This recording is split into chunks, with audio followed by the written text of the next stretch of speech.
Bonjour Papa Thierry, Bonjour Madame Ouattara. comment vous allez? Ça va bien, Dieu mais le merci. cœur un peu triste. Donc, Vous avez fait 2 ans au Burkina Faso et maintenant vous êtes en fin de mission. Quels sont les sentiments qui vous animent en ce jour? ben, normalement, les sentiments qui devraient m'animer devraient être des sentiments de joie. Mais vous savez, toute séparation, elle est toujours difficile à vivre. Surtout que lorsqu'on a passé des bons moments avec les confrères prêtres, le peuple de Dieu, et comme tu as rencontré des bonnes personnes comme vous, qui m'ont accompagné depuis toujours, Orodara, d'abord Sipigi, Orodara, Bobo Dioulasso, là nous sommes maintenant à Ouagadougou. Donc vous voyez que je sens que j'ai mal quoi, j'ai mal. Et j'ai eu comme impression que nous étions ensemble tous les jours pratiquement. Surtout ces derniers temps, c'est cette impression que ça me donne. C'est ces moments de joie qui me comblent. Donc je peux dire que c'est pas facile à vivre. On ne sait pas comment ça va se passer à l'aéroport. Espérons que ça ne va pas encore nous plonger dans la tristesse. La joie aussi d'une mission bien accomplie. D'une mission bien accomplie en ce sens. J'ai eu quand même à regarder les interviews que vous avez eu à faire à Orodara. Tu vois, c'est des gens que vous avez pris comme ça, qui se sont exprimés. Et quand j'écoute, c'est des réclamations, on peut dire. On aurait souhaité qu'il reste encore.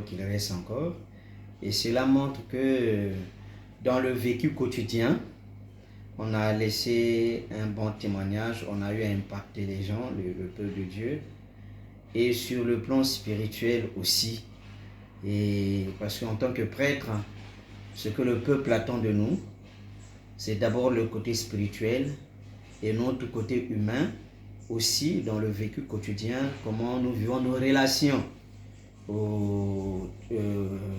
chaque jour. Donc, je peux dire en ce sens qu'on sort de là sans faute et en écoutant le peuple de Dieu, on se pose parfois la question est-ce qu'un jour on ne peut pas revenir encore travailler ici? Un jour on ne peut pas encore revenir et travailler ici. Mais on laisse tout au bon Dieu. Hein? C'est lui qui nous éclaire si c'est sa volonté. On finira par revenir comme le peuple de Dieu ne cesse de la demander, de nous le demander, de m'écrire. Et quand j'ai écouté aussi l'évêque lui-même, hein, Monseigneur Paul me l'a dit. Et surtout quand il a découvert que j'étais vraiment au cœur du renouveau charismatique. C'est vrai que le peuple de Orodara en a bénéficié. Il aurait souhaité que je travaille maintenant à Bobo, au centre-ville, pour faire bénéficier mon expérience du renouveau au peuple de Dieu de Bobo Dioulasso. Et je lui ai dit, mon Seigneur, ce n'est qu'une partie remise. Si Dieu voulant, ben, on reviendra un jour. On reviendra un jour. C'est vrai, lui, il est partant. C'est lui qui viendra, ben, on verra bien. Et la joie en même temps de regagner le pays aussi pour cette nouvelle mission qui nous attend. Nous ne savons pas encore là où nous devrions aller parce que chez nous les affectations ne sont pas encore sorties. Même mon Seigneur m'a posé la question, mon Seigneur Paul, en partant chez toi au diocèse, tu as déjà une idée de ton affectation? Je dis non, chez nous ce n'est pas pour maintenant, peut-être c'est au mois d'août, ça c'est sûr. C'est au mois d'août, donc au mois d'août je saurai là où je serai. À ce moment-là, je pourrai vous informer de mon affectation. La joie aussi de retrouver ma communauté qui est en gestation, la communauté Notre-Dame de la Justice, parce que nous avons beaucoup de choses à faire et il y a certaines choses qui nécessitent que je sois sur place, que je sois présent. Et tout ça, nous le confions au Seigneur pour que, au plus tard, début 2025, que notre communauté soit reconnue officiellement par l'autorité ecclésiale de l'archdiocèse de Brazzaville. Et qu'est-ce que je peux encore dire? Pour la mission pastoralement, je peux dire que je m'étais donné à fond pour que vraiment ma présence apporte quelque chose à la paroisse et dans les communautés qui étaient sous l'autorité de notre paroisse. J'arrive dans une paroisse où on ne faisait pas l'adoration et on en a parlé avec les confrères. Et chose qui se fait maintenant à Orodara, tous les vendredis à l'adoration. Et j'ai eu animé des prières d'intercession devant le Saint-Sacrement, en faisant le chapelet aussi, devant le Saint-Sacrement, le chapelet du Saint-Sacrement. Et toi-même, tu en es témoin des miracles que le Seigneur a accomplis. Et lorsque nous croyons que Jésus est présent dans le très Saint-Sacrement. Et comme j'aime toujours le dire, moi je crois au miracle. Le Christ est le même hier, aujourd'hui et demain. Donc quand vraiment le besoin y est et qu'il pense que c'est urgent, lorsque nous prions, il accomplit des miracles. Donc s'il faut donner des témoignages, je ne sais pas s'il y aura une vidéo qui va contenir tous ces témoignages, surtout avec ta petite fille, ce que le Seigneur a fait. Voilà. Et je vois aussi le monsieur là qui était venu à l'adoration, qui avait perdu la voix toute la nuit. Le lendemain, il est venu, nous avons prié, il a commencé à parler. Pour cette année, des mamans qui étaient venues me voir pour les enfants qui devaient faire le baccalauréat, ça en tout cas, je suis très content de ce témoignage. Et je leur avais dit, allez, faites l'adoration. Parfois, c'était avec moi-même. Parfois, elles étaient seules toute la journée. Elles étaient en train de faire l'adoration au très Saint-Sacrement pour que leurs enfants puissent se faire au baccalauréat. Et toutes les mamans qui ont eu à consacrer leur temps pour faire l'adoration, implorer la grâce du Seigneur pour que les enfants soient admis. Au moment où je quitte le Burkina Faso, toutes ces mamans m'ont appelé. Tous leurs enfants ont satisfait au baccalauréat. Donc vous voyez, l'Église catholique est très riche. Et l'expérience que j'ai passée au Burkina Faso me montre que dans l'Église catholique, on n'est pas étranger. On n'est pas étranger, je me suis senti chez moi.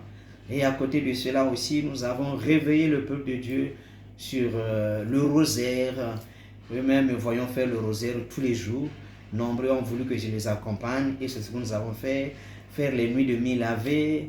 Nous avons parlé du livre de 9 grottes, la prière de 9 grottes. Là aussi, il y a eu un engouement, les gens aimaient. Et vous aussi, à Bobo Dioulasso, on a fait les 9 grottes.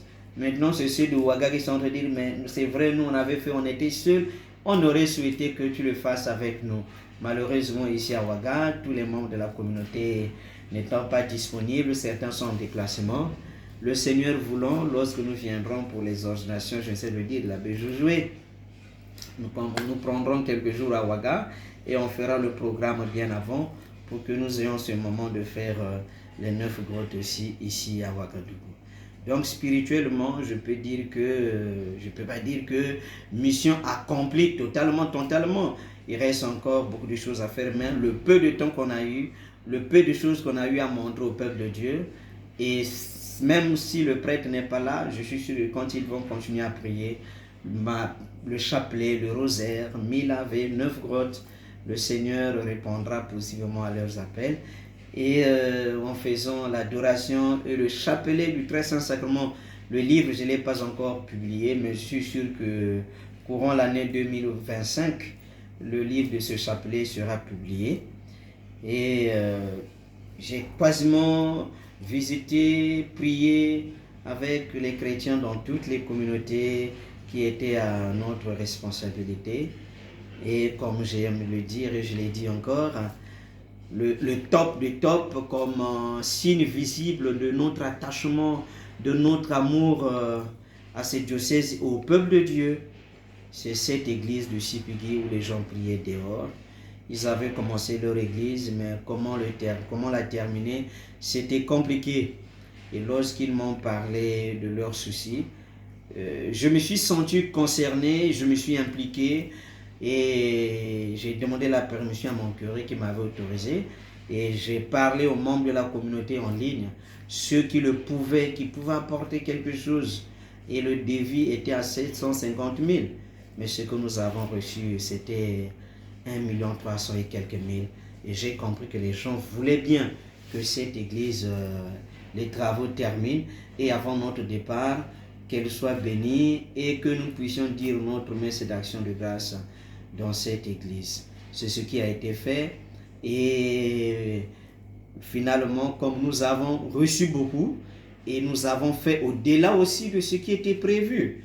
Donc ceux qui pourront regarder ces vidéos que nous avons mises sur notre chaîne YouTube, Communauté Notre-Dame de la Justice, pourront eux-mêmes vérifier ce que nous avons eu à réaliser comme signe visible tout le temps que nous serons absents. Et ça, moi je crois, lorsqu'ils verront cette église, surtout les chrétiens de Sipigui, ils se rappelleront toujours qu'ici passait un certain abbé Thierry que nous avons sollicité et qui a parlé à ses amis, aux membres de sa communauté en gestation, qui ont fait quelque chose et qui nous ont permis à terminer cette église et à aller même au-delà des travaux qui étaient prévus. C'est vrai que ce n'est pas encore fini. Par exemple, il reste le siège pour le célébrant, il reste le lambon, il reste la sacristie. Je sais qu'avec la grâce de Dieu, tout en étant à Brazzaville, et comme vous qui êtes là en tant que parrain, nous allons tous ensemble conjuguer des efforts pour que nous puissions compléter ce qui manque dans les jours à venir. Donc, je pars chez moi avec un sentiment de joie. Et je dis un grand merci au Seigneur qui m'a fait découvrir ce pays et qui m'a éclairé. Et avec mes confrères aussi, tout s'est bien passé. Tout s'est bien passé comme toute relation humaine. Les petits bobos ne peuvent pas manquer. Mais on a su être à la hauteur pour regarder le Christ qui nous appelle, qui nous demande de nous aimer et de nous faire des corrections mutuelles. Et les plus forts pouvoir tenir, relever les plus faibles, pour qu'ensemble, nous puissions accomplir la même mission. Donc c'est ce que nous avons fait ensemble. Et en ce sens aussi, dans la vie communautaire avec mes confrères, je peux dire que je garde des bons souvenirs. En tout cas, une équipe très soudée, beaucoup de blagues. Vous-même, de temps en temps, vous venez là-bas. Vous avez vu comment nous avons vécu. Et à Monseigneur Paul, je dirais que c'est un évêque très proche de ses prêtres. Même quand ce n'était pas un rendez-vous, quand tu arrivais à l'archevêché, s'il est là, il te reçoit son problème, il s'est donné du temps. Dès que tu appelles, une fois qu'on t'a dit que non, on te reçoit tel jour, il est là. Malgré son âge, et aucune fois j'ai demandé à le rencontrer et puis j'ai eu un faux rendez-vous. Non. Toutefois que j'ai voulu le rencontrer, discuter avec lui, échanger avec lui. En tout cas, je me suis senti à côté d'un papa. Et Monseigneur Paul, rassurez-vous, je mettrai en pratique tous les conseils que vous m'avez donnés. En tout cas, merci beaucoup. Merci beaucoup, Monseigneur Paul. Et merci à l'abbé Évariste, merci à l'abbé Marc, merci à l'abbé Josué, les confrères qui ont travaillé avec moi. Merci à l'abbé Boris, lui qui continue encore sa mission ici au Burkina Faso. Un frère congolais très ouvert. En tout cas, l'abbé Boris m'a beaucoup marqué. Et parfois, moi, appeler, c'est pas chose facile. Mais lui, il m'appelait toutefois. Comme il savait que j'étais un beau village, peut-être voilà pourquoi il voulait toutefois prendre de mes nouvelles. Yaya, comment ça va? Comment ça se passe là-bas? En tout cas, je me suis senti porté par mon cadet Boris. Et ce qui faisait que toutefois que je venais à Bobo, je me voyais bien, comme m'avait dit, tu pouvais être logé à la cathédrale, tu peux être logé dans une autre paroisse.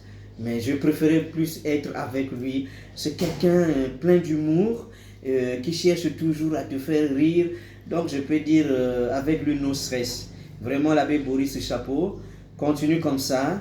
Et je suis sûr que avec les bobolais, comme on le dit ici, hein, avec les chrétiens bobolais, ou encore tout le peuple de Dieu qui est à Bobo, tu continueras à être ce prêtre très ouvert, comme moi-même j'en ai fait l'expérience à tes côtés, très attentif aux autres, et très attaché aussi, lui aussi, dans sa communauté, aux confrères, aux aînés. En tout cas, chapeau, merci beaucoup l'abbé Maurice pour ce témoignage de vie. Que le Seigneur me donne cette force-là de t'appeler de temps en temps. Maintenant, c'est à mon tour de prendre de tes nouvelles parce que tu es si loin. Et j'espère qu'avec les prières, j'aurai cette force-là. Si je ne peux pas appeler, au moins laisser un message. Donc c'est pour dire que l'abbé Boris, tu n'aimes pas souvent te connecter. Donc il faut être connecté de façon permanente. Parce que si j'appelle une fois, deux fois, tu n'es pas connecté, ça va me décourager. Donc il faut souvent être connecté, ça nous permettra d'échanger. Moi aussi, j'aurais voulu toutefois avoir de tes nouvelles et je m'engage, rassure-toi, je le ferai pour te montrer que je suis toujours à tes côtés, même si je suis déjà reparti au pays. Alors, que dire de ce couple Ouattara si généreux, comme je l'ai dit devant ton mari, hein? Vraiment, vous m'avez marqué. Vous m'avez marqué et nous allons tout faire pour que vous puissiez venir au Congo. En tout cas, je ne pourrai jamais oublier ce couple, hein, très ouvert, très accueillant. Et j'ai compris que vous avez l'habitude de recevoir les prêtres, ce que vous avez fait à moi. Pour vous, ce n'est pas nouveau, en fait, ça relève de l'ordinaire de votre vie. Mais moi, je ne vois pas ça de façon ordinaire. Je trouve ça extraordinaire parce que un tel accueil à quelqu'un qu'on connaît à peine, bon voilà, à cœur ouvert, où est-ce que vous ne m'avez pas emmené? Vous avez voulu aussi qu'on se promène, vous m'avez emmené à Banfora, je ne sais pas, en tout cas, les mots me manquent. En tout cas, que le Seigneur vous bénisse, vous comble au-delà de vos attentes. Amen. Vous comble au-delà de vos attentes et qu'il bénisse aussi les enfants, que vos enfants aussi puissent réussir. Mon souhait est que vraiment parmi les deux garçons qu'il y ait au moins un prêtre. Bon, si on ne peut pas avoir un prêtre, au moins lui des filles. Déjà, si elle pense au mariage, on ne peut plus espérer. Mais M. Ouattara, au moins Blanche, qui si Blanche peut devenir religieuse, en tout cas, tous nous serons là pour vivre ces moments. En tout cas, que le Seigneur vous donne une longue vie et puis une vieillesse aisée. Amen. Une vieillesse aisée. Amen. Alors, que dire à toutes ces personnes de loin qui m'ont soutenu aussi pour que la mission puisse réussir? Vraiment, je ne sais même pas quel mot employer. Alors, j'ai un petit mot. Je ne peux pas vous citer parce que vous êtes si nombreux. En France, aux États-Unis, en Angleterre, en Allemagne, ici au Burkina Faso, au Congo-Brazzaville, au Congo-Kinshasa, au Ghana, au Gabon. Parce que là, je parle des gens plus qui m'ont aidé. Hein. Donc bon, voilà. Est-ce que j'ai oublié un pays? Je ne sais pas. En Belgique. Alors, vraiment, merci beaucoup pour tout ce que vous avez fait pour moi pour ces 2 ans-là, pour que je ne manque rien, matériellement, financièrement, spirituellement. En tout cas, je me suis senti que je suis un prêtre universel, parce que c'est pas donné si ce n'est pas la grâce de Dieu. Tu ne demandes pas, mais quelqu'un de là où il est qui t'appelle, papa, s'il te plaît, je peux trouver quelque chose, va prendre, ça peut t'aider pour les mégas, ça peut t'aider peut-être, tu vas prendre le jour, la bière ou le gâteau. Surtout pendant les grandes fêtes, des gens qui pensent à toi, tu n'as pas demandé, mais les gens qui t'envoient, tout ça c'est pour que tu sois à l'aise dans ta mission. En tout cas, vraiment, merci pour toutes ces personnes, que le Seigneur vous bénisse et qu'il vous le rende au centuple des milliards, qu'il vous bénisse. Merci beaucoup. Et Madame Ouattara, Né, Toé, Michel, Charlène, Jonathan, vraiment, merci, de façon particulière, maman, que Dieu te bénisse. Amen. Au nom du Père et du Fils et du Saint-Esprit. Amen. Et vous tous aussi, que le Seigneur soit avec vous. Et avec votre esprit. Et que Dieu, dans son amour infini, vous bénisse et vous protège. Lui qui est Père, Fils et Saint-Esprit. Amen. Dans les Brazzavillois, rassurez-vous, à très bientôt. D'ici peu, peut-être dans une semaine, vous me verrez dans les rues de Brazzaville. Et si le Seigneur nous inspire, nous reprendrons déjà certaines activités spirituelles avec la communauté Notre-Dame de la Justice, à la grotte des Sœurs Oblates, à la cathédrale Sacré-Cœur de Brazzaville. Merci, papa.